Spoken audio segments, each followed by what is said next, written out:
પોતાના ધ્યેયમાં બહુ જ સ્પષ્ટ હતા કે મારે કોઈ નોકરી કરવી નથી, મારે માત્ર ને માત્ર મારી રીતે વકીલાત કરવી છે, મારે મારું કામ કરવું છે. બેરિસ્ટર બનીને અમદાવાદ આવી ગયા અને અમદાવાદમાં એણે વકીલાત શરૂ કરી. વતન તો એનું કરમસદ છે, પણ એમણે વકીલાત ત્યાં અમદાવાદમાં શરૂ કરી, કારણ કે હવે બેરિસ્ટર બની ગયા. હવે હાઈકોર્ટની અંદર, મોટી કોર્ટની અંદર એ વકીલાત કરે. એમણે વકીલાત કરી અને પોતાની નામના જે ઊભી કરી છે ને, એક તો પેલા સીધું જ બેરિસ્ટર ઇંગ્લેન્ડ થી બનીને આવ્યા એનો ટેગ લાગે, ઇંગ્લેન્ડના બેરિસ્ટર, અને એમાંય પાછું પહેલા નંબરના બેરિસ્ટર. સાહેબ, ગુજરાતના મોટા મોટા કેસ આ વલ્લભભાઈ પાસે જતા અને વલ્લભભાઈ આપણા સરદાર સાહેબ કેસ લડવાની ફી પણ એવી ચિક્કાર લેતા, ચિક્કાર ફી. કોઈ વકીલ આખા મહિના દરમિયાન જેટલું કમાતો હોય ને, સરદાર સાહેબ એક કેસમાં એટલી ફી લેતા, એક કેસમાં બહુ ફી લેતા. એવું કહેવાય છે કે સરદાર સાહેબનું ઘર, કરમસદની અંદર મોટા ભાઈઓનું ઘર, એ બધા ઘરોનો ખર્ચો અહીંથી જતો અને એક દિવસની ફી માંથી આખા મહિનાનો ખર્ચો નીકળી જાય. ફી કેટલી હશે તમે વિચાર, એક જ દિવસની ફી જે થાય એમાંથી આખા મહિનાનો ખર્ચો નીકળી જાય, એવી એ વકીલાત કરતા. પણ એનું નામ એવું હતું. ત્યાં બધા જ વકીલો અને શ્રેષ્ઠીઓ સમાજના શ્રેષ્ઠીઓ જે ભેગા થાય એવી એક ક્લબ હતી. એ ક્લબનું નામ ગુજરાત ક્લબ. એ ગુજરાત ક્લબના આ વલ્લભભાઈ સરદાર સાહેબ પણ સભ્ય બન્યા. ગુજરાત ક્લબમાં રોજ સાંજના સમયે જાય, પોતાના વકીલ મિત્રો જોડે બેસે, ચર્ચાઓ કરે, વાતો કરે, અલગ અલગ પ્રકારની રમતો રમે. એમાં સરદાર સાહેબને બ્રિજની રમત, એમાં એની માસ્ટરી હતી. બ્રિજની રમત એટલે ગંજી પત્તાની જ રમત છે, પણ ગંજી પત્તાની રમત આ અલગ પ્રકારની, જેમાં તમારે બુદ્ધિ દોડાવવી પડે. આપણને ફાવે, પણ આપણને શું ફાવે? એકો દૂડી તીડી. આપણને ફાવે એકો દૂડી તીડી. જે આ બ્રિજની રમતમાં સામેવાળી વ્યક્તિ પાસે કયા પાના હોઈ શકે, આની પાસે કયા પાના હોઈ શકે, આ વ્યક્તિ આ પાનું ઉતરું તો મારે કયું પાનું ઉતરવું જોઈએ, આ બધું લાંબુ વિચારવું પડે. સરદાર સાહેબની માસ્ટરી હતી. મને એવું લાગે છે કે સમગ્ર ભારતને એક કરવા માટેનું એને જે કામ કર્યું ને, એમાં ઈ માસ્ટરી કામમાં લાગી હશે કે કઈ વ્યક્તિ કયું પાનું ઉતરશે એને ખબર હોય, ખ્યાલ આવી જાય, અને એટલે પોતે એવી તૈયારી કરી રાખે. એ બ્રિજની રમતમાં બહુ માસ્ટર હતા. મેં તમને કહ્યું એમ ખૂબ ઊંચી ફી લેતા હતા. બહુ જ સરસ રીતે એમનું જીવન ચાલતું હતું. સંતાનો તો હોસ્ટેલમાં રહીને ભણતા હતા, એમનો અભ્યાસ ત્યાં ચાલતો હતો. મહાત્મા ગાંધી ત્યાં દક્ષિણ આફ્રિકામાં સત્યાગ્રહ કરી અને હવે ગુજરાત આવ્યા. અને ગુજરાતમાં અમદાવાદ પાસે કોચરબની અંદર ગાંધીજીએ પોતાનો આશ્રમ શરૂ કર્યો. અને ત્યાં કોચરબ આશ્રમની અંદર અલગ અલગ પ્રકારની પ્રવૃત્તિઓ ગાંધીજી કરતા. ગાંધીજી ત્યાં રહેતા એટલે બધા લોકો ગાંધીજીને મળવા માટે જાય, ગાંધીજીના દર્શન કરવા જાય, ગાંધીજીની વાતો સાંભળવા માટે જાય. સરદાર સાહેબના મિત્રોએ સરદાર સાહેબને કહે, હાલો ને વલ્લભભાઈ, ગાંધી બાપુ આવ્યા છે વાતો સાંભળવા, જોજો. સરદાર સાહેબ એમને એવું કહી દે, મને કોઈ રસ નથી, એની વાતોમાં રસ નથી, ની વ્યક્તિમાં રસ નથી. આવું ચોખ્ખું કહી દે ગાંધીજી વિશે. એક વખત તો એવું બન્યું કે ગાંધીજીનું પ્રવચન સરદાર સાહેબ જે ક્લબના સભ્ય હતા એ ગુજરાત ક્લબની અંદર જ એનું પ્રવચન ગોઠવણ, ઘર આંગણે આવ્યા. ગાંધીજીનું પ્રવચન, ગાંધીજી ત્યાં આવ્યા. સરદાર સાહેબ તો કાયમની જેમ પેલી તાશની રમત રમતા હતા, તાજની, બ્રિજની એ હતા. અને એમના મિત્ર હતા ગણેશ માળવંકર. એટલે સરદાર સાહેબે તરત જ માવળંકર સાહેબને જોયા, બે રમે છે. માવળંકર સાહેબે સરદાર સાહેબને એવું કહ્યું કે ગાંધીજી આજે આવવાના છો પ્રવચન કરવા માટે, જવાનું છે ને? સરદાર સાહેબને એવું કહે છે કે અહીંયા પ્રવચનમાં નથી જવું, છાનો માનો અહીંયા બેસ અને મારી યારે રમ. ગાંધીજી આવી ગયા. માવળંકર એવું કહે છે ગાંધીજી આવી ગયા, હું ઊભો થાઉં છું. સરદાર સાહેબ એવું કહે, ભલામણા એ હું વાતો કરવાના છે ને હું તને અત્યારે કહી દઉં, હાલ બેસ. એ એમ જ કહેશે કે ઘઉંમાંથી કાકરા સાફ કરવા, પાયખાનાની સફાઈ કરવી, બકરીનું દૂધ પીવું, આવી વાતો કરશે બધી. રેવા દે, આમ કઈ દેશને સ્વતંત્રતા ન મળે આવી વાતો કહી રહે. એની વાતો સાંભળીને તારો ટાઈમ હું કામ બગાડ? એને બદલે અહીં રહીને મારી યારે તને બે બાજી હાલતા આવડશે. ગણેશ માવળંકર માવડંકર એવું કે છે ના ના ગાંધીજી અહીં આવ્યા, મારે જવું છે, ગયા પણ ખરા. આ ગણેશ માવડંકર સરદાર સાહેબના બહુ, આપણો દેશ આઝાદ થયો ત્યારે આપણી જે લોકસભા રચાણી એ લોકસભાના પહેલા સ્પીકર એ આ ગણેશ માવડંકર બન્યા હતા, પહેલા સ્પીકર બન્યા હતા. એ સરદાર સાહેબ સાંભળવા જ ન ગયા, મારે ન જવું, ન ગયા. તાર જવું હોય તું જા ભાઈ, હું એકલો બેહીશ, પણ મારે સાંભળવા ન થવું. તમે જુઓ કે ગાંધીજી પ્રત્યે એમને કેટલો દ્વેષ હશે. ગાંધીજીની જે કંઈ પણ વાતો એમને સાંભળી હશે એને કારણે એના હૃદયમાં ગાંધીજીનું કેવું સ્થાન હશે એ આપણને આના ઉપરથી ખબર પડી જાય. ગાંધીજીથી દૂર જ રહેતા. એક ઘટના એવી ઘટી, ત્યાં ચંપારણની અંદર ગળીનું વાવેતર કરી ગળીનું ઉત્પાદન કરતા ખેડૂતો, એના ઉપર બ્રિટિશ ગવર્મેન્ટે, અંગ્રેજોએ થોડો ટેક્સ વધાર્યો. ખેડૂતોએ બધાએ ગાંધીજીને કહ્યું કે બાપુ અમને મદદ કરવા માટે આવો. ગાંધીજી એવું કહ્યું કે હું ત્યાં આવું છું. સમાચાર મળ્યા કે ગાંધીજી ત્યાં જાય છે અને ગાંધીજી ત્યાં સત્યાગ્રહની અંદર જોડાવા જાય છે એવા સમાચાર મળ્યા. એટલે કલેક્ટરે તરત એક આદેશ કર્યો કે ગાંધીજીએ અહીંયા પ્રવેશ કરવો નહીં. આ ચંપારણની અંદર એને ગાંધીજીએ નહીં આવવાનું આદેશ જાહેર કરી દીધો. ગાંધીજી એવું કહ્યું તમારો જે આદેશ હોય તે આદેશ 1, 2, 3 તમારે જે કરવું હોય એ કરજો, હું આવીશ અને મારા ખેડૂતોની વચ્ચે બેસીશ. આ સમાચાર છાપામાં આવ્યા. એ સમાચાર જ્યારે સરદાર સાહેબે વાંચ્યા ત્યારે સરદાર સાહેબ ગાંધીજી વિશે પહેલી વખત એવું બોલે છે કે મરદનું ફાડ્યું છે. બાપ કલેક્ટર ના પાડે છે તોય આ ડોહલો ત્યાં જાય છે, મરદનું ફાડ્યું છે. અને ત્યારથી ખબર નહીં એના પ્રત્યેના વિચારો ધીમે ધીમે ધીમે ધીમે ધીમે ધીમે બદલાવા માંડ્યા. સાહેબ એ સરદાર જ્યારે અમદાવાદની અંદર રહી અને વકીલ તરીકે પ્રેક્ટિસ કરતા હતા એનું તમે જીવન જુઓ ને, એવું ઝાકમ જોડ જીવન હતું. કમાણી એવી, એનું જીવન કેવું હતું એનો ખ્યાલ તમને એના પરથી આવે કે વકીલ કોર્ટમાં વકીલાત કરવા માટે જાય ત્યારે જે કપડા પહેરે એમાં એને જે ગાઉન પહેર્યો હોય, પછી શર્ટની ઉપર મેં તમને ગઈકાલે કીધું તો ઓલું સફેદ કોલર જે લગાવ્યું હોય, એના ગાઉન અને એના કોલર ધોવા માટે મુંબઈ મોકલતા. મુંબઈ, અમદાવાદનો ધોબી એના કપડા ધોવે ને એ નો ધોતો, એ બરોબર નથી ધોતો. એનું સૂટ, એના બૂટ, એની આખી એન્ટ્રી તમે જુઓ ને, બધા લોકો એનાથી પ્રભાવિત, તમામે તમામ. આમ એન્ટ્રી ત્યારે તો એવું કહેવાતું કે ખાલી ખબર પડે ને કે આ વ્યક્તિનો કેસ વલ્લભભાઈએ હાથમાં લીધો છે એટલે સામેવાળી વ્યક્તિનો વકીલ અડધો તો બિચારો ન્યા જ ઢીલો પડી ગયો કે હવે મૈરા પૂરું, આ વલ્લભભાઈ પાસે ગયો કેસ એટલે પૂરું. એની એન્ટ્રી એવી થતી, એ રજૂઆતો એવી રીતે કરતા. ત્યાં બે વ્યક્તિઓ વકીલ તરીકે કામ કરતા હતા, બે મિત્રો હતા, એક મહાદેવભાઈ દેસાઈ અને બીજા હતા રમણ નીલકંઠ. આ બંને મિત્રો છે ને એ અલગ અલગ વકીલોના નામ પાડતા. આપણે ઘણા જોજો નામ પાડવામાં એક્સપર્ટ હોય. સ્કૂલની અંદર આપણે અભ્યાસ કરતા હોય તો આપણે સાહેબોના નામ પાડતા હોય, સાહેબને બિચારાને ખબર ન હોય, આપણે પાછળથી પાડી દીધા હોય. એમ ઘણા નામ પાડવામાં એક્સપર્ટ હોય. આ બે વકીલ બાકીના બધાના નામ પાડે અલગ અલગ. કોકનું નામ એને બકરી પાડ્યું હતું, કોકનું નામ બળદ પાડ્યું હતું. આવા અલગ અલગ નામ એ આવે ને કે જો એ બકરી આવી એમ કરે. સરદાર સાહેબ માટે જ્યારે નામ નક્કી કરવાનું થયું, આ બંને વ્યક્તિ પૈકીની એક વ્યક્તિએ લખેલી આ વાત છે કે સરદાર સાહેબ માટે એને કંઈક કેવું તો પડે ને, વકીલાત ચાલુ કરી છે, ગુજરાત ક્લબના મેમ્બર બન્યા છે, કયું નામ પસંદ કર્યું હશે? આ બંને મિત્રો ચર્ચા કરે છે અને એવું કહે છે કે આ સિંહનું બચ્ચું છે અને આપણે સિંહ સાવક કહેશું. એનું નામ સિંહ સાવક પાડ્યું, સિંહ સાવક. આવેલ એમ કે સિંહ આવ્યો, સિંહ સાવક. એનું કામ એવું હતું, એની દલીલો એવી હતી, એની રજૂઆતો એવી હતી, એનું જીવન એવું હતું, એનો ઠાઠમાઠ એવો હતો. પણ ધીમે ધીમે ધીમે એને બે જોડી કપડા વધારે નાખ્યા. ગોધરા પહોંચ્યા, કાયમ માટે સુટેડ બુટેડ એટીકેટમાં રહેનારા સરદાર વલ્લભભાઈ પટેલ ગોધરાની અંદર પહેલી સવારે જાયગા, નાઈ ધોઈ.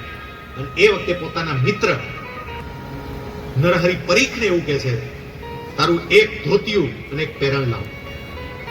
નરહરી પરીખ કે કેમ પહેરવું છે? નરહરી પરીખ કે તમે તમે ધોતિયું પહેરશો? તમારા કોલર ધોવા માટે મુંબઈ જાય છે, તમારા કપડા ધોવા મુંબઈ મોકલો છો. આ તમારા પેન્ટમાં ઇસ્ત્રી સેજ એમાં કડચલી પડે એ પડવા નથી દેતા. તમે ધોતિયું પહેરશો? હા, લાવ. એને ધોતિયું પહેર્યું, ઉપર પહેરણ પહેર્યું. સાહેબ, 1917 ગોધરાની રાજકીય પરિષદ પોતાના જીવનનો ઠાઠમાઠ છોડી અને આ મહાપુરુષે ધોતિયું અને પહેરણ ધારણ કર્યા કે તેના અંતિમ શ્વાસ સુધી એના શરીર પર એના જીવનમાં સાદગી અહીંથી આવી, બધું મુકાઈ ગયું. અને ગાંધીજી પાસે જ્યારે પહેલી વખત આ ધોતિયા અને પહેરણની અંદર ગયા અને ગાંધીજી જે હસ્યા છે કે આ વલ્લભભાઈ બધું શું છે, શું નાટક છે. અને એ વખતે વલ્લભભાઈ એવું કહે છે, ના બાપુ, હવે બસ તમારા રંગમાં રંગાઈ ગયો.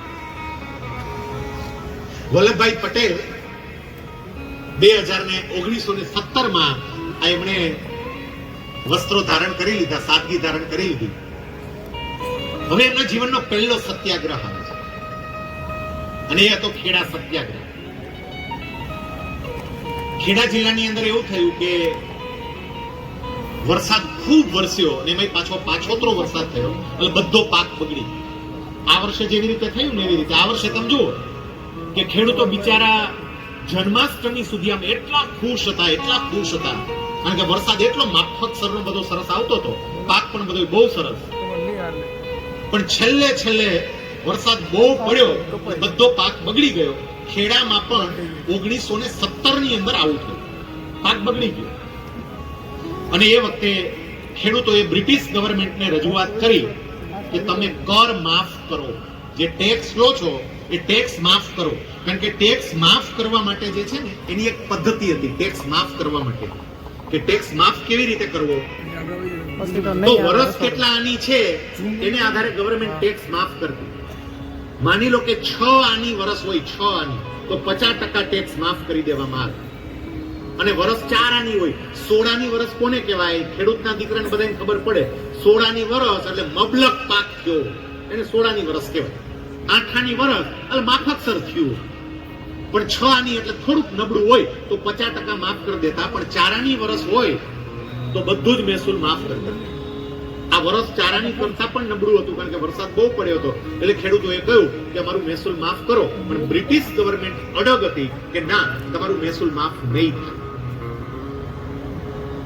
ખેડૂતોએ ગાંધીજીને રજૂઆત કરી, બાપુ અમે મહેસૂલ ભરી શકીએ એમ નથી, અમે કર ભરી શકીએ એમ નથી. અને આ બ્રિટિશરો ધોળિયાઓ કોઈ રીતે સમજતા નથી. એ તો એટલું કે વરસાદ પડ્યો ને, વરસાદ ક્યાં ઓછો પડ્યો, આ ક્યાં દુકાળ છે, વરસાદ તો પડ્યો જ છે, મહેસૂલ તો ભરો જ ને, કર તો ભરો જ ને, કેમ ના ભરો? બાપુ અમારી વાત સમજતા જ નથી. બાપુ અમને ખરેખર નુકસાન થયું છે, ખરેખર પાક નથી થયો, બાપુ અમને મદદ કરો ને આમાં. ગાંધીજીએ ખેડાના એક ખેડૂતોને વિશ્વાસ આપ્યો, એમને વચન આપ્યું કે તમને અન્યાય નહીં થવા દે, તમારા માટે આપણે સત્યાગ્રહ કરીશું, આપણે અંગ્રેજોની સામે તમારા માટે લડત આપીશું. પછી ગાંધીજી પોતાના જે કાર્યકર્તાઓ હતા એ બધા કાર્યકર્તાઓ જોડે એક મીટિંગ કરે છે. અને હવે કાર્યકર્તામાં સરદાર વલ્લભભાઈ પટેલ પણ આવી ગયા. મીટિંગ કરીને પછી ગાંધીજી એવું કહ્યું કે ખેડાના ખેડૂતો મારી પાસે આ વાત લઈને આવ્યા હતા, આપણે ખેડામાં અંગ્રેજોની સામે આંદોલનનું રણશીંગું હવે ફૂંકવું પડશે, આપણે એમની સામે આંદોલન કરવું પડશે. મને એક એવા કાર્યકરની જરૂર છે કે જે કાર્યકર ત્યાં જાય અને ત્યાં જઈ અને આમાં જોડાય. કોણ તૈયાર થાય છે? ચલો, સામે બધા બેઠા હતા, એકબીજાની સામે જોવે. અને એ વખતે વલ્લભભાઈ એવું કહે છે, બાપુ હું જઈશ. ગાંધીજી હસવા માંડ્યા. ગાંધીજી એવું કહ્યું, વલ્લભભાઈ આ પાર્ટ ટાઈમ જોબ નથી, ફૂલ ટાઈમ જોબ છે. ગામડે રહેવાનું છે, ગામડામાં આટા મારવાના છે, ગામડામાં રખડવાનું છે. અને આમાં તમે વકીલાત નહીં કરી શકો, તમારી મૂકવી પડે. વલ્લભભાઈ કે બાપુ આ જ્યારથી પહેર્યું ને ધોતિયું ને પહેરણ, ત્યારથી હવે દેશ માટે જાતને સમર્પિત કરીશ. એટલે હવે બાપુ હું ફૂલ ટાઈમ કામ કરવા માટે તૈયાર છું. ગાંધીજી ફરી કહે છે કે ફૂલ ટાઈમ એટલે અમદાવાદમાં રહેવાનું નથી, અમદાવાદથી ખેડા નજીક થાય, અપડાઉન કરવાનું નથી, ખેડા ગામડે જવાનું છે. સરદાર સાહેબ કે હું જઈશ.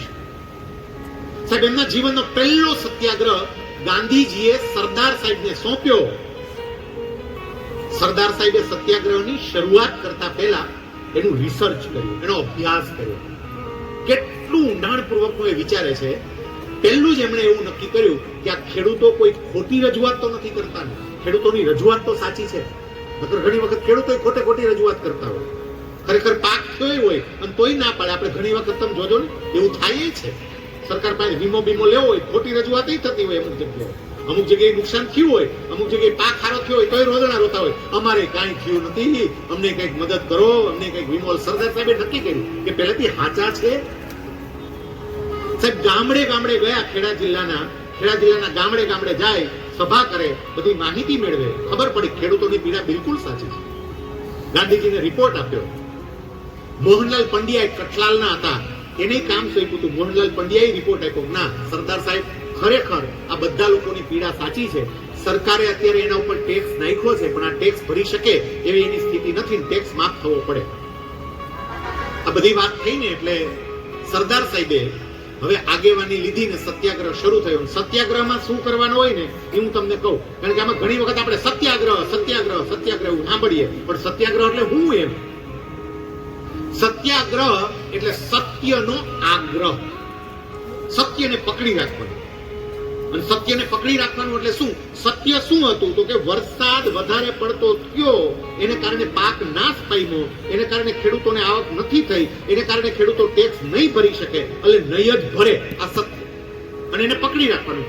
ખેડૂત ટેક્સ નહીં ભરે. હવે તમે ટેક્સ ભરવાની ના પાડો એટલે સામે સરકાર શું કરે? સરકાર એટલે બ્રિટિશ સરકાર, આ ધોળિયાઓ, અંગ્રેજો. એ શું કરે? ખેડૂતોની મિલકત જપ્ત કરી લે. તમે ટેક્સ ન ભરો, તમારી મિલકત જપ્ત થઈ જાય. તમે માની લ્યો કે મ્યુનિસિપલ કોર્પોરેશન છે, એનું ટેક્સ ન ભરો તો મ્યુનિસિપલ કોર્પોરેશન વાળા આવીને સીલ મારી જાય આપણી દુકાનને, આપણી ઓફિસને. એવી રીતે બ્રિટિશ ગવર્મેન્ટ તમારી મિલકતો જપ્ત કરી જાય. સરદાર સાહેબે ગામડે જઈ સભાઓ કરી અને તમામ ખેડૂતોમાં એવું જોમ ભર્યું, તમામ લોકોમાં એવું જોમ ભર્યું કે ગમે એમ થાય, કોઈ વ્યક્તિએ નમતું જોખવાનું નથી, આપણે કોઈએ ટેક્સ ભરવાનું નથી. એ આંદોલન ચાલ્યું. બ્રિટિશ ગવર્મેન્ટે ઘણા પ્રયત્નો કર્યા આંદોલનને તોડવા માટેના, પણ એ આંદોલન તૂટ્યું નહીં. અને અંતે બ્રિટિશ ગવર્મેન્ટે એ ટેક્સ માફ કરવાનો નિર્ણય લીધો. ટેક્સ માફ થયો અને ખેડા સત્યાગ્રહમાં સરદાર સાહેબનો વિજય થયો. સાહેબ ગાંધીજી ખેડા સત્યાગ્રહમાં શરૂઆતમાં આટો મારી ગયા, પછી એમને અચાનક એક કામ આવ્યું એટલે ગાંધીજી બહાર જતા રહ્યા હતા. આ ખેડા સત્યાગ્રહ એવો હતો કે જે ગાંધીજીની અનુપસ્થિતિમાં સરદાર સાહેબની આગેવાનીમાં ખેડા સત્યાગ્રહ થયો. અને એ ખેડા સત્યાગ્રહ પૂરો થયો. એની વિજય સભા હતી. અહીંયા હવે સમજવા જેવું છે, એની વિજય સભા. સાહેબ જીવનનો પહેલો સત્યાગ્રહ તમે કર્યો હોય, તમે દોડાદોડી કરી હોય, ગામડે ગયા હોય, તમારું વૈભવી જીવન છોડી અને ખેડૂતોનું દુઃખ દૂર કરવા માટે તમે આટલી મથામણ કરતા હોય, તમે દિવસ રાત એક કર્યા હોય, તમને સફળતા મળે અને પછી તમારા મનમાં એ વખતે કેવા વિચારો ચાલતા હોય. અને વિજય સભા હોય જે તમારા કારણે જ તમને વિજય મળ્યો હોય. એ વિજય સભાની અંદર ગાંધીજીએ જ્યારે પ્રવચન કર્યું ને, હવે ગાંધીજીના પ્રવચનના શબ્દો સાંભળજો. ગાંધીજી એવું કહે છે કે વલ્લભભાઈને હું જ્યારે પહેલી વખત મળ્યો, એને મેં સૂટ બૂટમાં જોયા, એ વખતે મને એવો વિચાર આવ્યો હતો કે આ માણસ મને શું કામનો, આ માણસ મને શું કામ લાગશે, મારા માટે આ કોઈ કામનો નથી. ગાંધીજીના શબ્દો છે ખેડા સત્યાગ્રહની સફળતા પછી વિજય સભાના પ્રવચન. પછી ગાંધીજી એવું કહે છે કે આ વલ્લભભાઈએ ખેડામાં આવી અને એવું કામ કરીને બતાવ્યું કે અત્યારે હું કહું છું કે આના વગર હવે મને ચાલે એમ, આના વગર ચાલે એમ. પહેલી વખત મળ્યા ત્યારે એવું થતું હતું કે આ હું કરશે અને હવે આના વગર મને ચાલે એમ નથી.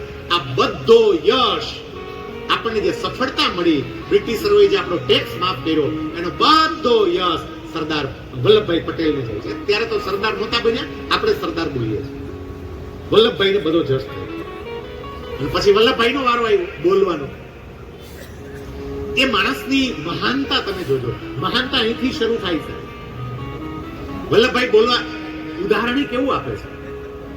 વલ્લભભાઈ બોલવા ઉભા થયા એટલે એવું કહે છે કે આપણે ત્યાં જે સંતો હોય મહાત્માઓ હોય એમને આપણે જ્યારે કોઈ પ્રસાદ ધરીએ ત્યારે સંતો મહાત્માઓ એ પ્રસાદ પોતાની પાસે ન રાખે, પ્રસાદ હંમેશા બીજાને વેચી દે.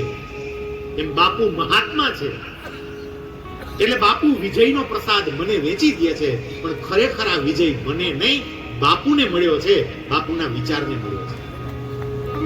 સાહેબ પોતાને જશ મળ્યો પણ પોતાનો જશ એને બીજાના માથે નાખી દીધો. નેતા આને કહેવાય. અહીંયા જેટલા નેતા બેઠા હોય ને સમજજો જરા. કેટલાક નેતાઓ સાહેબ એવા હોય હંમેશા જશનું પોટલું પોતાના માટે અને અપજસ મળે તો કાર્યકર્તાના માટે. સમજો છો, ક્યાંય પણ હાર કરવાનો હોય ફટાફટ પગથિયા ચડી જાય. મેં કર્યું હતું, આ બહુ સફળ થયું, આપણે કર્યા પ્રયત્ન. નિષ્ફળતા મળી હોય કે દેખાય નહીં, અને કાં ટીમને એમ કીધું આ બધા એને મેં તો કીધું તું પણ કરી ના શકે. એક સરસ માર તમને ઉદાહરણ આપવું છે કે જ્યારે આપણે એસએલવી ઉપર કામ કરતા હતા, એસએલવી જે આકાશની અંદર સેટેલાઇટ છોડવાનું હતું તે, અને એ એસએલવી માં ડોક્ટર અબ્દુલ કલામ એમના નેતૃત્વ નીચે કેટલાય વૈજ્ઞાનિકોની ટીમ દિવસ રાતની મહેનત કરતી. એ આખો જે પ્રોજેક્ટ હતો ને એ પ્રોજેક્ટના ચેરમેન પાછા ડોક્ટર સતીશ ધવન હતા, આપણા સ્પેસના બહુ મોટા વૈજ્ઞાનિક. અને એના નામનું જ અત્યારે આપણે ભારતની અંદર શ્રી હરિકોટામાં સ્પેસ સેન્ટર છે. એ ડોક્ટર સતીશ ધવન, જ્યાંથી આપણે આ ચંદ્રયાન 3 જેનો આપણે બધા અત્યારે ગૌરવ લઈએ છીએ, એ ડોક્ટર સતીશ ધવન આખા પ્રોજેક્ટના હેડ હતા. હવે જ્યારે એસએલવી સંપૂર્ણપણે તૈયાર થઈ ગયું, એનું પરીક્ષણ કરવાનું હતું, સમગ્ર વિશ્વમાંથી પત્રકારોને નિમંત્રિત કરવામાં આવ્યા હતા. 7:15 વાગે કે 7 વાગે પત્રકાર પરિષદ, એની પહેલા આનું લોન્ચિંગ કર્યું. પણ કમ્પ્યુટરમાં કંઈક ટેકનિકલ ખામી આવી ગઈ. એ ખામીને કારણે આપણે એમાં નિષ્ફળ રહ્યા હતા. કોઈને યુટ્યુબમાંથી ગૂગલમાંથી આ સર્ચ કરીને જોવું હોય તમે જોઈ લેજો, આપણે નિષ્ફળ રહ્યા. પછી પ્રેસ કોન્ફરન્સ હતી, પ્રેસ કોન્ફરન્સ સંબોધવાની હતી. આખો પ્રોજેક્ટ એના ચેરમેન ડોક્ટર સતીશ ધવન, પણ એ પ્રોજેક્ટમાં જે કામ ચાલતું હતું એના હેડ એટલે એમના માર્ગદર્શન નીચે કામ કરનારા ડોક્ટર અબ્દુલ કલામ. પ્રેસ કોન્ફરન્સમાં બધાએ માઇક મૂકાણા, ડોક્ટર સતીશ ધવન, અબ્દુલ કલામ બધા આવ્યા. બધાને ખબર હતી કે અબ્દુલ કલામ આ કામ કરે છે, એટલે બધા માઇક અબ્દુલ કલામ પાસે મૂકાણા. આ ઘટના સમજજો, અબ્દુલ કલામ પાસે બધા માઇક મૂકાણા, કારણ કે એને આગેવાની નીચે તો આ તૈયાર થતું હતું. ડોક્ટર સતીશ ધવને હળવેકથી બધા માઇક પોતાની બાજુ ખસેડી લીધા અને પછી એવું કહ્યું, આખા પ્રોજેક્ટનો ચેરમેન હું છું, એટલે તમારે જે પ્રશ્નોત્તરી કરવી હોય એ મારી સાથે કરો. પછી પત્રકારોએ પૂછ્યું ને અમને જવાબો આપ્યા. વાત ત્યાં પૂરી થઈ ગઈ. ડોક્ટર સતીશ ધવન એમણે તમામ વૈજ્ઞાનિકોને કહ્યું કે તમે બધાએ પ્રયત્નો યોગ્ય રીતે કર્યા છે, આપણી જે ભૂલ હોય એ સુધારો, ફરી પ્રયત્ન કરો, આપણે એસએલવી ને લોન્ચ તો કરવું જ છે. ફરી બધાએ પ્રયત્નો કર્યા અને અમુક સમય પછી એસએલવી ને ફરી લોન્ચ કરવાનું થયું. ફરી પાછી પત્રકાર પરિષદ, એસએલવી લોન્ચ કર્યું. એમાં આપણે સફળ પણ ગયા. પત્રકાર પરિષદમાં એ જ પત્રકારો બધા હતા, માઇક ગોઠવાના.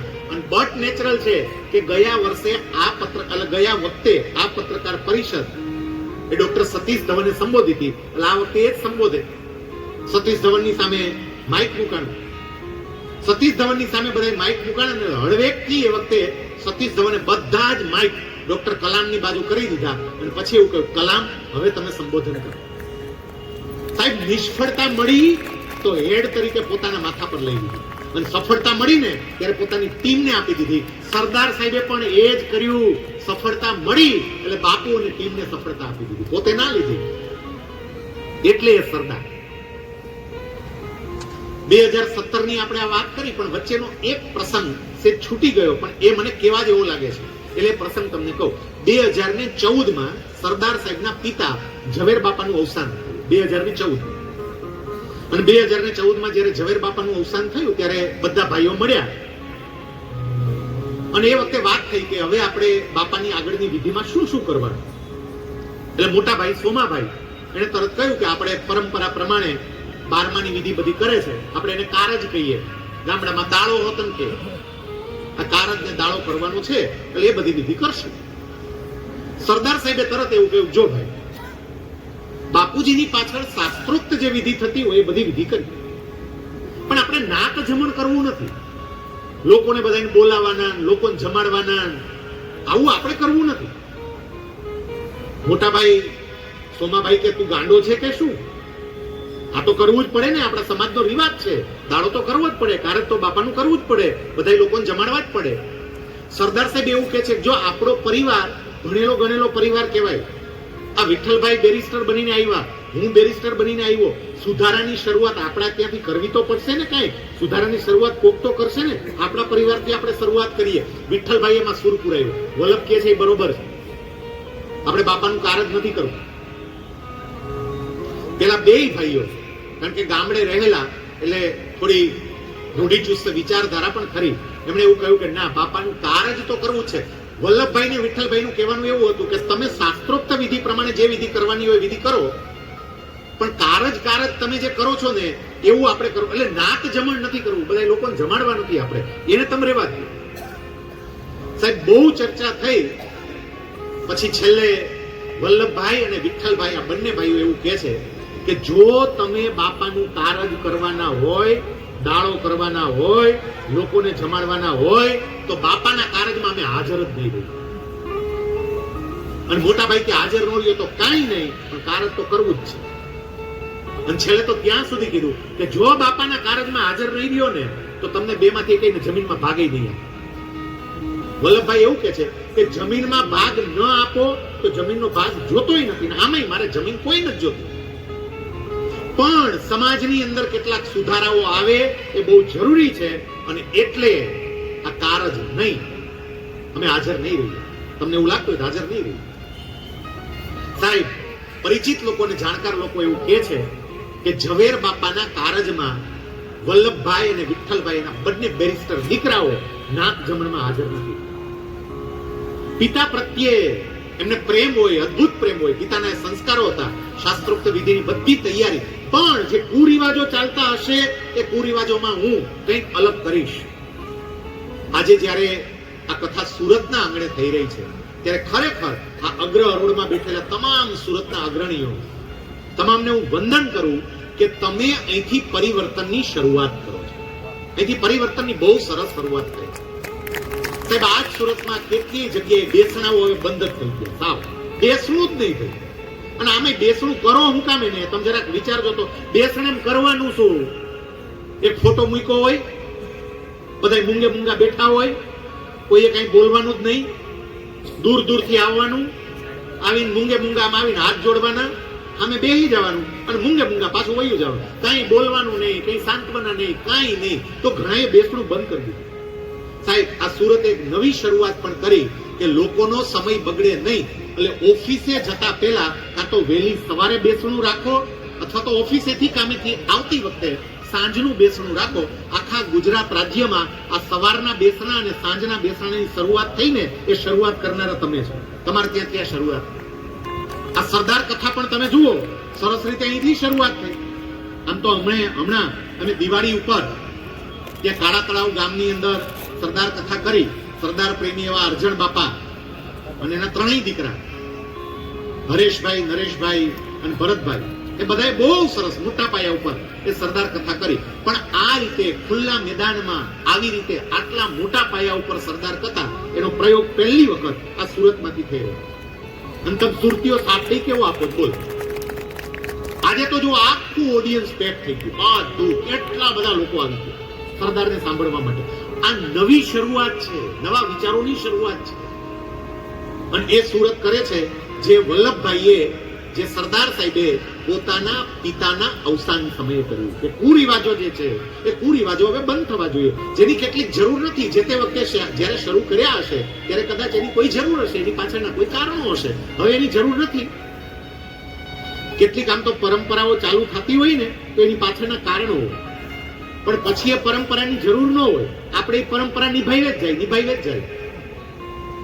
દીકરીના લગ્ન થાય ત્યારે છેલ્લે તમે જોજો દીકરીને વિદાય આપતી વખતે મામટ વધાવવામાં આવે, અને પછી મામટ દીકરીને આપવામાં આવે. મામટ શું છે? મામટ એટલે એક વાસણ.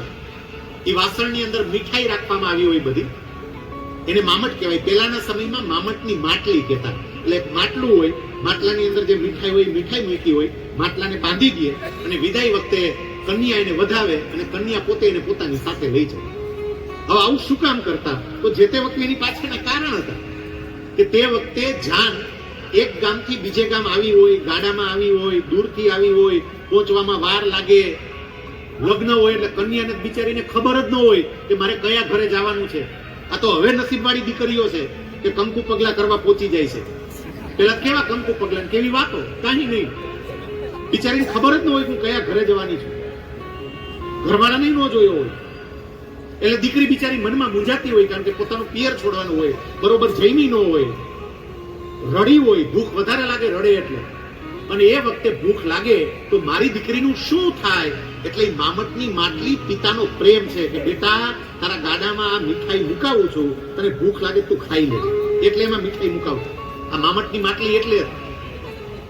પછી તમે આગળ હજી જુઓ કે છેલ્લે જ્યારે વિદાય થાય ત્યારે પૈ સિંચન કરવામાં આવે. જે ગાડું હોય, અત્યારે ગાડી આવી ગઈ, પેલા ગાડા હતા, તો એનું પૈ સિંચન કરે, અને પૈ સિંચન કરે એનું પૂજન કરે, અને પૂજન કરી પછી એક શ્રીફળ રાખે, શ્રીફળને ત્યાં વ્હીલ નીચે મૂકે, વ્હીલ આગળ વધે, શ્રીફળ ફૂટી જાય, પછી શ્રીફળ ઉપાડી અને એક નેપકિનમાં લઈ, આમ તો પેલા છે કન્યાના ખોડામાં દેવામાં આવતું, હવે પદ્ધતિ બદલાવી, નેપકિનમાં લઈને અણવરને દે, પણ પેલા કન્યાના ખોડામાં એટલા માટે આપતા કે પિતાનો આ સંદેશ હતો, બેટા તું રડી છો કે ખાધું નથી, તને ભૂખ લાગશે, દૂર સુધી જવાનું છે, તને તકલીફ ના પડે ને એટલે તારા ગાડામાં મીઠાઈની માટલી મૂકી છે, એમાંથી ખાઈ લેજે, પણ કદાચ તને સંકોચ થાય, તું કઈ બોલી ન અગે તો તારા ખોડામાં આ શ્રીફળ કે નાળિયેરનું કોપરું નાખું છું, ઈ ખાઈ લેજે, પણ બેટા ભૂખી ન રહેતી. આ પિતાનો એક પ્રેમ આ વિધિમાં હતો.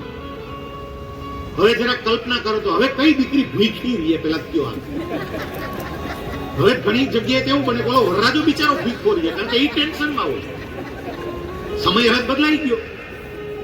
પેલા બિચારી દીકરી ટેન્શનમાં હોય, મને કેવી હાહુ મળશે, અને હવે હાહુ ટેન્શનમાં હોય, વહુ કેવી આવશે. આખો પરિસ્થિતિ બદલાઈ ગઈ છે. લગ્નમાં પેલા એક ગામથી બીજે ગામ કેટલો સમય લાગે, રસ્તામાં ભૂખ લાગે એટલે આ મામટ આપતા. હવે ઘણામાં તમે જોજો, આ ઘર બાજુનું ઘરમાં જ લગ્ન હોય, પાછું આ વરનું ઘર હોય, ઓલું કન્યાનું ઘર હોય, એટલે જ વર કન્યા થયા હોય ઘણી વાર, બાજુ ઘરને કારણે. તો એમાં મામટની માટલી પણ હા પરંપરા છે, પરંપરા નિભાવવી જોઈએ, કઈ વાંધો નહીં, પણ સરદાર સાહેબે જે પરંપરાઓની જરૂર નથી, જે ખર્ચાળ છે, ખોટા ખર્ચા કરાવે છે, એવી પરંપરાઓ, એવા કુરિવાજો સમાજમાંથી જવા જોઈએ એમ કહી અને કુરિવાજ પણ કાઢ્યો.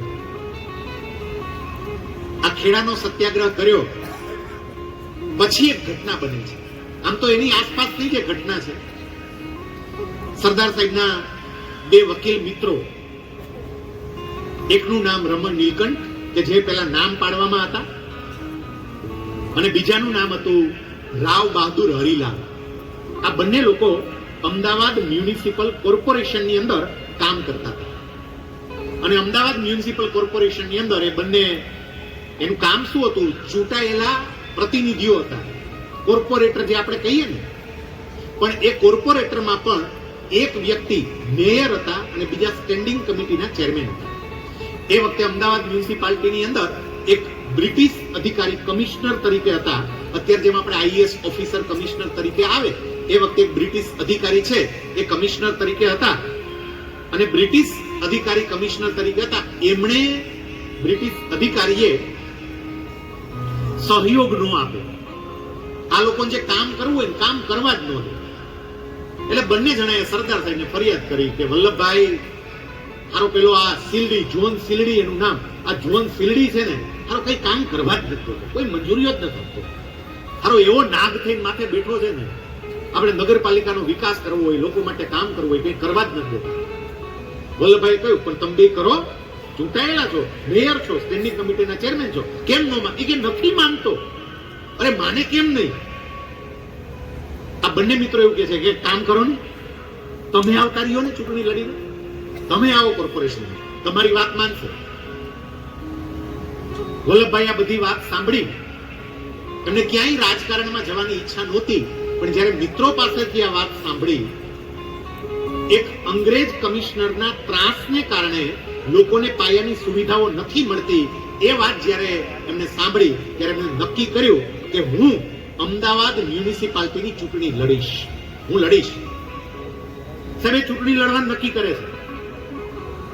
અમદાવાદ મ્યુનિસિપાલિટીમાં એક જગ્યા ખાલી પડી એક કોર્પોરેટરની. એ ચૂંટણી લડ્યા, ચૂંટણી જીતી અને કોર્પોરેશનમાં આવ્યા. પણ ખબર નથી હવે ભગવાને કંઈક અલગ કરવું હશે તો એ ચૂંટણી રદ થઈ. પાછી કઈ ટેકનિકલ મિસ્ટેક રહી ગઈ છે, રદ થઈ. પાછી ચૂંટણી આવી, પાછું ફોર્મ ભર્યું. પણ બીજી વખતે જયારે ફોર્મ ભર્યું ને ત્યારે વલ્લભભાઈની સામે કોઈએ ફોર્મ ભર્યું જ નહીં અને બિનહરીફ ચૂંટાણા.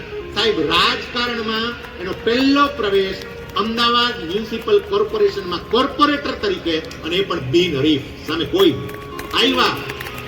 અમદાવાદ મ્યુનિસિપલ કોર્પોરેશનની અંદર એન્ટ્રી થઈ અને પછી કોર્પોરેટર તરીકે એને જોન સિલડીને જે લીધો છે, જે જોન સિલડી મેયરને પોતાના ખિસ્સામાં રાખતો હતો, સ્ટેન્ડિંગ કમિટીના ચેરમેનને પોતાના ખિસ્સામાં રાખતો હતો. વલ્લભભાઈ તો સામાન્ય કોર્પોરેટર હતા, પણ જોન સિલડીને એવો લીધો. કારણ કે કાયદાના તો એક્સપર્ટ ને કાયદાની બીક બતાવે અલગ અલગ. ઓલાઈ બે વકીલો હતા, પણ આના જેવા એક્સપર્ટ નહીં. જોન સિલડીએ બ્રિટિશ ગવર્મેન્ટને રજૂઆત કરીને બદલી કરાવી લીધી. મને ટ્રાન્સફર આપી દો, આની અરે હું નહીં રહી સાહેબ. બદલી કરાવીને વહી ગયો બીજે. આને કારણે, જેના ત્રાસને કારણે વલ્લભભાઈ અમદાવાદ મ્યુનિસિપલ કોર્પોરેશનની અંદર એન્ટ્રી કરીને એ જ વ્યક્તિ એમને બદલી માંગી અને બીજે જવું પડ્યું. એવી કક્ષાએ વલ્લભભાઈએ એને મૂકી દીધો. પછી તો કોર્પોરેશનની અંદર એમણે ખૂબ સરસ કામ કર્યું અને એ કામની અંદર કોર્પોરેશનમાં ખૂબ સરસ કામ થયું હતું. મારે તમને એ કહેવું છે, કારણ કે ઘણાને ખબર નહીં હોય, 2000 અત્યારે ચાલે છે ને, વારે વારે 2000 એમ ઘણી વાર બોલાઈ જાય. 1924 થી શરૂ કરી અને 1928 સુધી સરદાર વલ્લભભાઈ પટેલ અમદાવાદ મ્યુનિસિપાલિટીના મેયર રહ્યા છે. અમદાવાદ મ્યુનિસિપાલિટીના મેયર હતા. મેયર તરીકે એને જે કામગીરી કરી છે ને સાહેબ, ઘણાને આ ખબર જ નથી કે વલ્લભભાઈએ અમદાવાદમાં મેયર તરીકે શું કામગીરી કરી છે. અત્યારે 2024 ચાલે છે. એક્ઝેક્ટ 100 વર્ષ પહેલા આમાં કોઈ રાજકીય વ્યક્તિઓ બેઠા હોય તો મારી એટલી પ્રાર્થના છે કે અમદાવાદ મ્યુનિસિપલ કોર્પોરેશનના ધ્યાન પર મૂકજો કે સરદાર સાહેબે મેયર તરીકે આ કોર્પોરેશનનું શાસન સંભાળ્યું. એનું શતાબ્દી વર્ષ ચાલુ થયું છે. શતાબ્દી વર્ષ 1924 આ 2024 શતાબ્દી વર્ષ. અને સરદારે એ વખતે જે 100 વર્ષ પહેલા ચાલુ કર્યું હતું એને જરા યાદ કરજો, એનો કંઈક કાર્યક્રમ રાખજો, ખબર પડે કે આપણા મેયર કેવા હતા. અત્યારે આપણા આદરણીય પ્રધાનમંત્રી નરેન્દ્રભાઈ મોદી ગુજરાતના મુખ્યમંત્રી હતા ત્યારથી એમણે એક નવો કોન્સેપ્ટ ચાલુ કર્યો છે, પીપીપી યોજના. સરકાર અને ખાનગી એ બંનેના પાર્ટનરથી બે થોડો સહયોગ આપે અને એનાથી કોઈ કાર્ય કરે. એ અત્યારે લાવ્યા. પણ હું એવું માનું છું કદાચ આખા ભારતમાં સૌથી પહેલામાં પહેલી પીપીપી યોજનાની જો કોઈએ વાત કરી હોય ને તો એ આ સરદાર સાહેબ હતા, વલ્લભભાઈ પટેલ હતા. કારણ કે પહેલી વખત કોર્પોરેશન અને સરકાર સાથે મળી અને વાડીલાલ સારાભાઈ હોસ્પિટલ એની શરૂઆત કરી, એની સ્થાપના કરી. અત્યારે જેને આપણે વીએસ હોસ્પિટલ કહીએ છીએ, અમદાવાદની નામાંકિત હોસ્પિટલ, કેટલાય લોકો સારવાર માટે ત્યાં જાય છે. 100 વર્ષ પહેલા એમણે એમની સ્થાપના કરી એમના કાર્યકાળ દરમિયાન. જ્યારે મેયર હતા ને એમની અદ્ભુત ભેટ કઈ અમદાવાદને, તો એક આ એમની બીજી ભેટ રિલીફ રોડ. અને રિલીફ રોડમાં દબાણો થઈ ગયા હતા બહુ, રોડ એકદમ સાંકડો. અમદાવાદના મેયર તરીકે એમણે પૂરી હિંમત સાથે, નિડરતા સાથે, સામે કેવી વ્યક્તિઓ હતી એને ખબર હતી, કેટલા ખરાબ પરિણામો આવશે એની પણ એને જાણકારી હતી. પણ સાહેબ એમણે એ રોડ આખો ખુલ્લો કરાયો. અત્યારે રિલીફ રોડ તમને જે મોટો સરસ જોવા મળે એનો યશ વલ્લભભાઈ પટેલને એમણે કરાવ્યું. અત્યારે સાબરમતીનો રિવરફ્રન્ટ બહુ સરસ રીતે ડેવલપ થયો, પણ સાબરમતીને ચોખ્ખી કરવાનું કામ એ વખતે વલ્લભભાઈએ કર્યું. અને ખાલી સાબરમતી નહીં, એ વખતે શહેર બહુ ગંદા હતા. અમદાવાદ પણ એટલું જ ગંદુ. એક વખત તમે તમારા સુરતનો જ વિચાર કરો લો. આ સુરત કેટલું ગંદુ શહેર હતું. પણ સુરતની અંદર એક એવા કમિશનર આવ્યા, રાવ સાહેબ, અને એમણે જે કેટલાક પગલાઓ લીધા, અને એ પગલાઓને કારણે જે એક સમયે ગંદુ કહેવાતું હતું એ જ સુરત ભારતમાં ચંદીગઢ પછીનું બીજું સ્વચ્છ શહેર થઈ ગયું. ગુજરાતનું નહીં, ભારતનું. તે સમયે ચંદીગઢનો પહેલો નંબર આવતો હતો અને આપણા સુરતનો કદાચ બીજો નંબર આવતો હતો. સરદાર વલ્લભભાઈ પટેલે અમદાવાદ માટે એ કર્યું.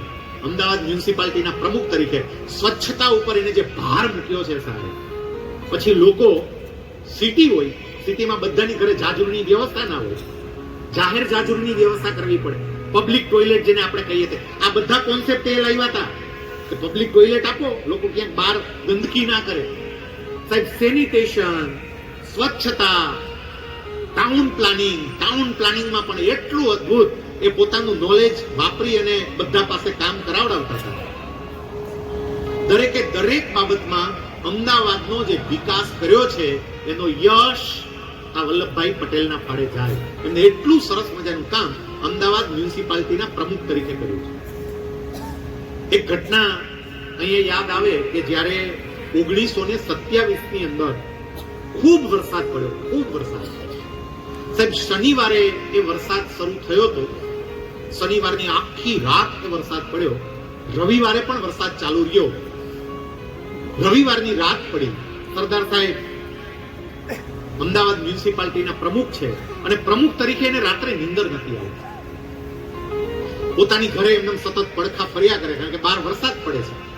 એને અમદાવાદની ચિંતા થાય છે.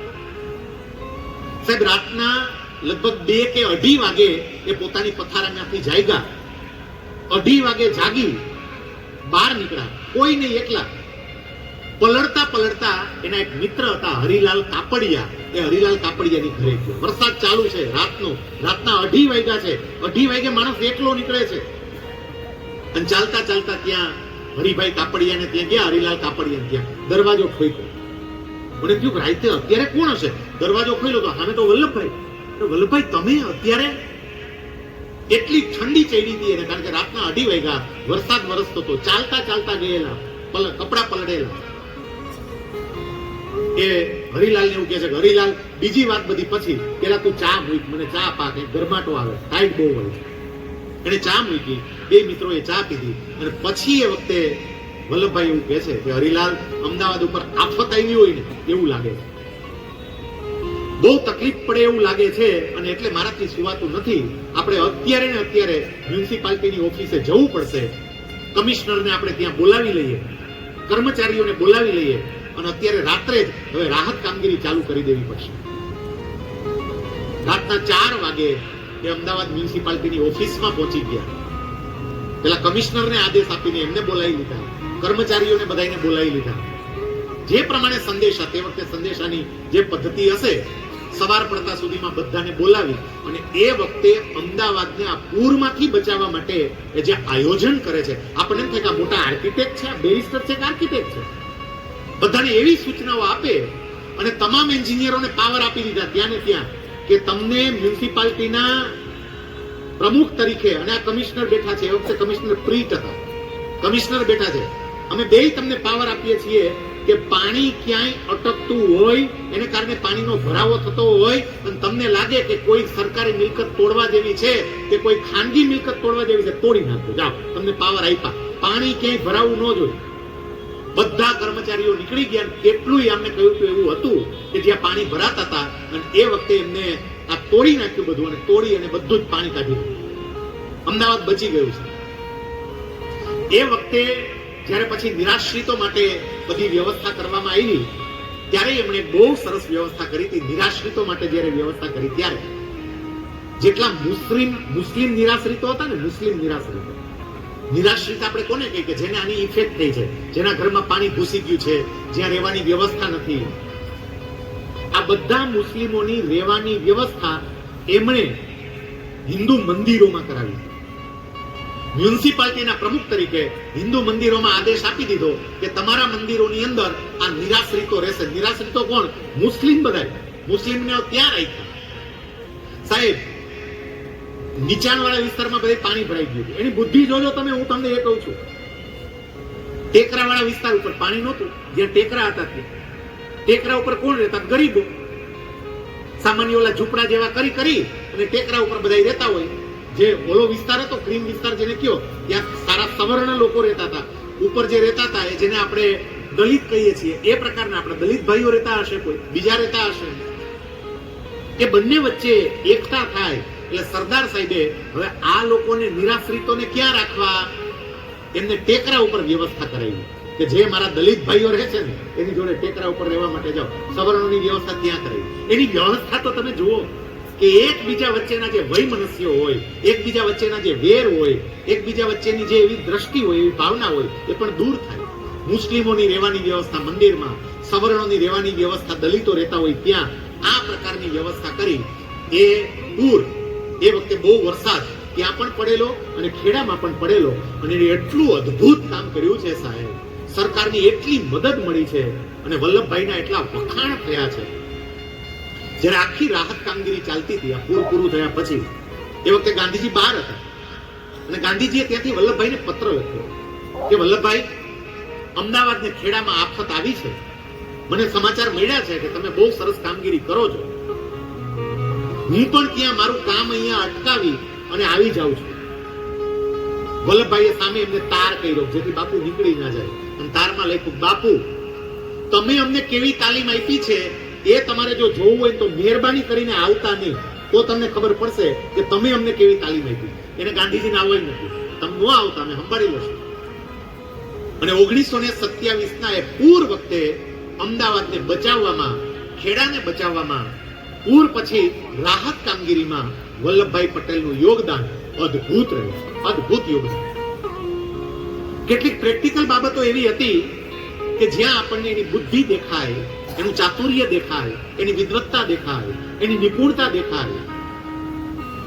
જ્યારે વઢવાણની અંદર કાઠિયાવાડ રાજકીય પરિષદ બોલાવવામાં આવી, આપણા સુરેન્દ્રનગરનું વઢવાણ, બહુ મોટી આખી કાઠિયાવાડ રાજકીય પરિષદ હતી, અને પરિષદનો એક હેતુ હતો અસ્પૃશ્યતા નાબૂદીનો ઠરાવ પસાર કરવો.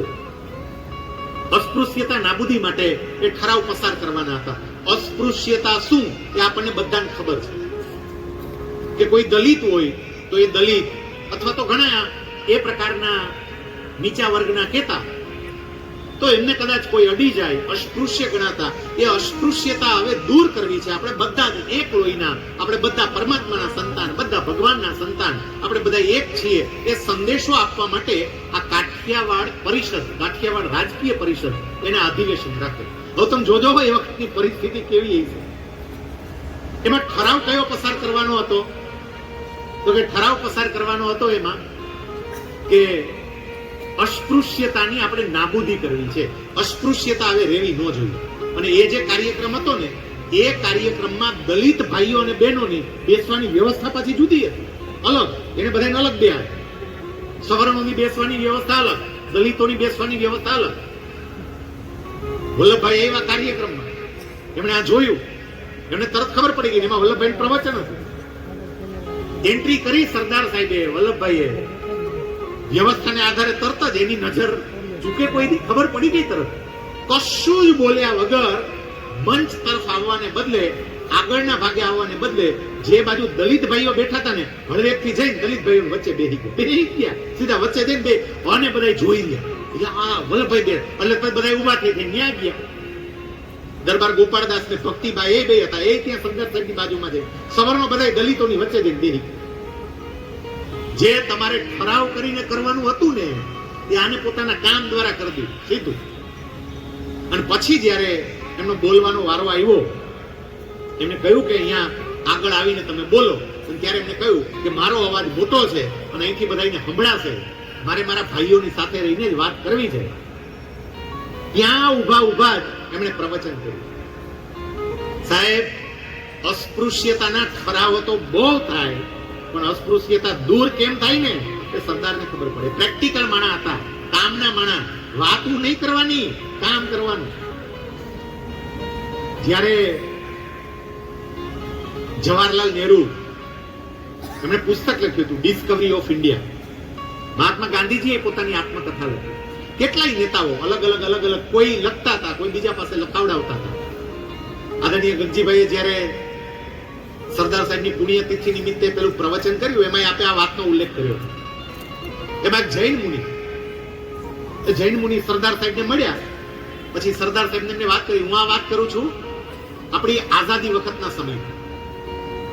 સરદાર સાહેબને વાત કરી કે સરદાર સાહેબ, આ બધા પુસ્તકો લખાવે છે, તો તમે તો તમારું કંઈક વિચારો કે તમે જે કામ કર્યું છે આ બાકીના ક્યાં ખબર પડશે? આ ક્યાં કોઈને ખબર હતી તમારામાં કોઈને કે અમદાવાદના મ્યુનિસિપાલિટીના પ્રમુખ હતા? તમારામાં કોઈને ખબર હતી 1927 માં રાતે 2:30 વાગે વરસાદમાં પલળતા લોકોની સેવા કરવા માટે ગયા હતા? એટલે જૈન મુનિએ કહ્યું કે તમારું લખાવું જોઈએ, બધું લખો, ઇતિહાસ લખો, ઇતિહાસ. અને એ વખતે સરદાર સાહેબે એમને હસતા હસતા જે જવાબ આપ્યો છે, એમને એવું કહ્યું, હું ઇતિહાસ લખતો નથી. I don't write history, I create history. હું ઇતિહાસ બનાવું છું, ઇતિહાસ લખતો નથી. આ અસ્પૃશ્યતાના ઠરાવમાં એવું થયું. હું ખાલી વાતો નથી કરતો, કરીને બતાવું છું. સાહેબ, સરદાર સાહેબ અમદાવાદ મ્યુનિસિપલ કોર્પોરેશનની અંદર કામ કરે છે. અને એ વખતની મારે તમને ઘટના કેવી છે કે જેને સરદાર સાહેબના હૃદયને બહુ જ મોટી ચોટ પહોંચાડી. 1928ની સાલ, ઘણા 27 કે છે, પણ એ 28 સુધી પ્રમુખ હતા. અને આ છેલ્લી ઘટના છે એના પ્રમુખ તરીકેની, મેયર તરીકેની. એ વખતે મ્યુનિસિપાલિટીની અંદર એક અધિકારીની નિમણૂક કરવાની હતી. અને અધિકારી તરીકે કોની નિમણૂક કરવી એ નક્કી કરવાનું હતું. 3 વ્યક્તિના નામ હતા. સાંભળજો જરા આ ઘટના. એ 3 વ્યક્તિના નામ હતા. એમાં એક નામ હતું H.L. દિવાન, એક નામ હતું ઈશ્વરલાલ ભગત અને એક નામ હતું મોરારજી. આ 3 નામ હતા. અને 3 માંથી કોઈ એક વ્યક્તિને મ્યુનિસિપાલિટીની અંદર એક હોદ્દા ઉપર નિયુક્ત કરવાના હતા. સરદાર સાહેબની એવી ઈચ્છા હતી કે H.L. દિવાન આ હોદ્દા પર આવવા જોઈએ. એવી સરદાર સાહેબની ઈચ્છા કે H.L. દિવાન આવવા જોઈએ. સરદાર સાહેબની બીજી ઈચ્છા સમજો, કોઈ પણ સંજોગોમાં ઈશ્વરલાલ ભગત તો નો જ આવવા જોઈએ. કદાચ તમને H.L. દિવાન સામે બહુ વાંધો હોય તો મોરારજી, પણ આ ઈશ્વરલાલ ભગત તો કોઈ પણ સંજોગોમાં નહીં. કારણ કે એમનું કામ કદાચ એવું હશે જે તે વખતે જે હોય તે. સાહેબ, એમાં બાકીના તમામે તમામ કાઉન્સિલરો જે હોય, કોર્પોરેટરો હોય, એ કોર્પોરેટરોએ નક્કી કરવાનું હતું. કોર્પોરેટરોએ મતદાન કર્યું. સરદાર સાહેબની ઈચ્છા H.L. દિવાન એ હોદ્દા પર આવે, ઈશ્વરલાલ ભગત ન જ આવે. અને વોટિંગ પૂરું થયું, ગણતરી થઈ. સૌથી વધારેમાં વધારે કોર્પોરેટરોએ ઈશ્વરલાલ ભગતના નામનું સજેશન કર્યું. અને સૌથી ઓછામાં ઓછા લોકોએ H.L. દિવાનના નામનું સજેશન કર્યું. કેટલો ધક્કો લાગ્યો હશે આ માણસના હૃદયમાં. જે માણસે દિવસ રાત લોકોની સુખાકારી માટે, નગરપાલિકા માટે કામ કર્યું, જે માણસે કોઈ પણ જાતના સ્વાર્થ વગર કામ કર્યું, કોઈ સ્વાર્થ નહીં, કશો જ સ્વાર્થ નહીં. અને એ માણસ એવું ઈચ્છે કે H.L. દિવાન આ પદ પર આવે ને એ જ H.L. દિવાન એને સૌથી ઓછા મત મળે, ત્યારે એને કેટલું દુઃખ થયું. સાહેબ, ઘટના પૂરી થઈ. એમણે સ્વીકારી લીધું જે થયું તે, કે તમે જે નક્કી કરો તે. એવું કહેવાય છે કે બીજે દિવસે એમણે અમદાવાદ મ્યુનિસિપાલિટીના મેયર તરીકે રાજીનામું આપી દીધું. એમણે રાજીનામું આપી દીધું, હું કામ નહીં કરું. સાહેબ, એમને રાજીનામું આપી દીધું. જે સમાચાર જે લોકોએ સાંભળ્યા બધાને આંચકો લાગ્યો હશે કે વલ્લભભાઈ જેવી વ્યક્તિ એ રાજીનામું આપી દે તો શું સ્થિતિ થાય. આંચકો બધાને લાગ્યો હોય, સ્વાભાવિક છે. પણ એ વખતે જે થયું ને, ઘણી વખત એવું બને કે અમુક ઘટનાઓ જ્યારે જીવનમાં ઘટે ત્યારે આપણને એવું થાય કે આવું નહોતું થવું જોઈતું. અત્યારે તમે આ બધા પ્રસંગ સાંભળ્યો, અહીંયા બેઠેલી દરેક વ્યક્તિને હૃદયમાં એવું થયું હોય કે વલ્લભભાઈ સાથે આવું નહોતું થવું જોઈતું. જે માણસે આટલું યોગદાન આપ્યું હોય, જે માણસ રાતે 2:30 વાગે લોકોની સુખાકારી માટે પલળતા વરસાદમાં ઠરતો નીકળી જતો હોય, એ માણસની ઈચ્છા પૂરી તમે ના કરો અને સારા કામ માટે ના કરો. તમે એવા નઠારા હોય બધા. પણ જે કંઈ પણ થતું હોય ને એ સારા માટે કદાચ થતું હશે. શું કામ એને? હવે તમે સમજો.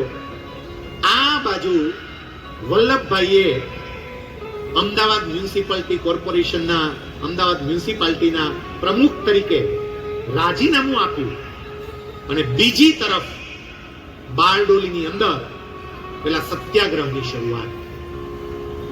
અહીંયા રાજીનામું આપ્યું એટલે હવે ગાંધીજી એમને બારડોલીના સત્યાગ્રહની જવાબદારી સોંપે છે અને બારડોલીના સત્યાગ્રહ પછી એ વલ્લભભાઈ સરદાર બન્યા અને સમગ્ર ભારતની અંદર એ વ્યક્તિત્વ પહોંચી ગયું. જો એચ.એલ. દીવાનની પસંદગી થઈ ગઈ હોત તો કદાચ સરદાર સાહેબે રાજીનામું ન જ આપ્યું હોત. સરદાર સાહેબની કદાચ બીજી ટર્મ પણ થઈ હોય. અમદાવાદ મ્યુનિસિપાલિટીના પ્રેસિડેન્ટ તરીકે તમે કામ કરતા હોય તો પછી તમે કેવી રીતે ત્યાં કામ કરવા માટે, સત્યાગ્રહમાં કામ કરવા માટે જઈ શકો?